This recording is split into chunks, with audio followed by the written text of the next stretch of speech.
It's an amazing package. I'll just outline some of the main points.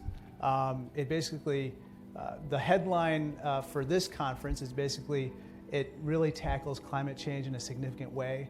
It's the biggest investment we've ever made to try to lower carbon emissions for the country.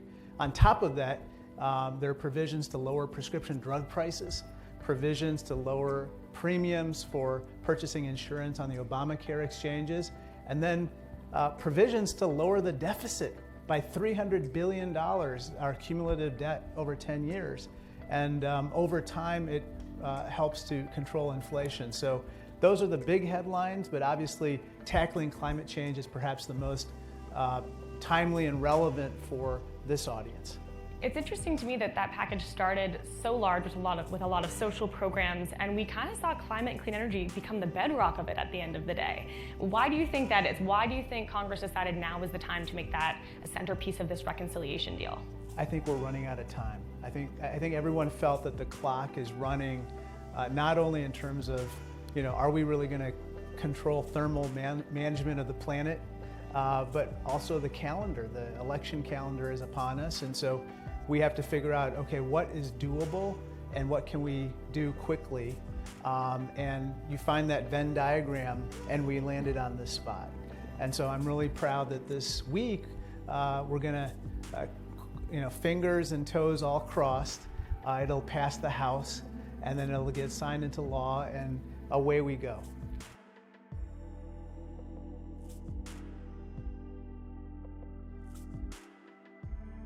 It's a balancing act, honestly. It's both it's a scientific question, it's a political question, it's an economic question. It's all of those questions all bound up in one challenge. The way I look at it is, today we have to do whatever we can to wean ourselves off of Russian fossil fuel.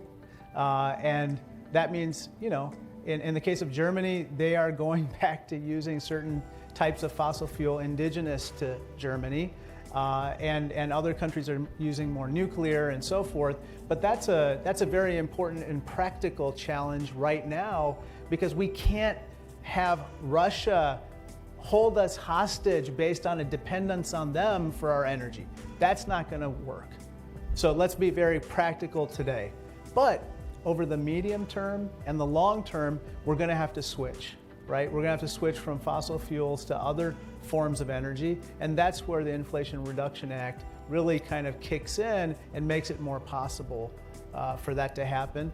But as of today, the number one challenge is keeping energy prices low, accessible, and making sure we're not reliant on Russian fossil fuel.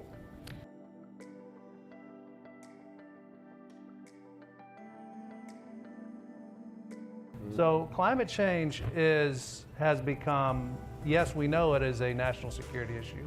It's been a national security issue even before Chuck Hagel said in 2014 that it's a threat multiplier. But it's also an economic issue now. It's a huge economic issue. Across the country, climate-related disasters cost our country about $150 billion last year alone.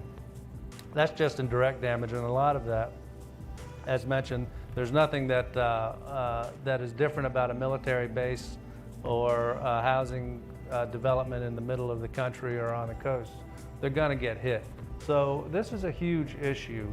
The military, fortunately, has started to figure this out, but I think, Greg, you and I agree that they're not going fast enough. Yeah. And climate change comes in many forms.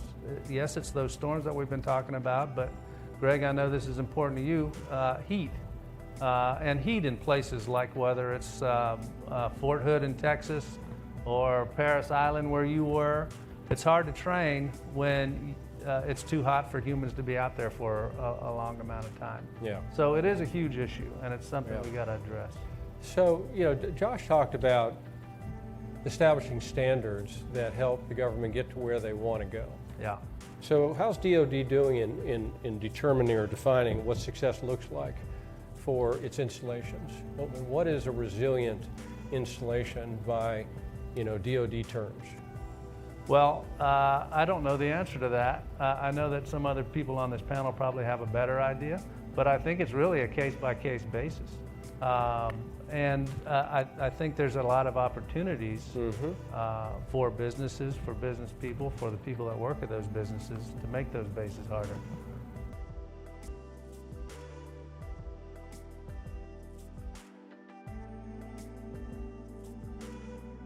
Some of the other targets that are complementary to this, India, for example, has an extremely aggressive and ambitious renewables target, renewables deployment target, that if it meets it by 2030, will be very much on a trajectory that can be consistent with an ambitious climate trajectory that will help to keep 1.5 degrees C within reach.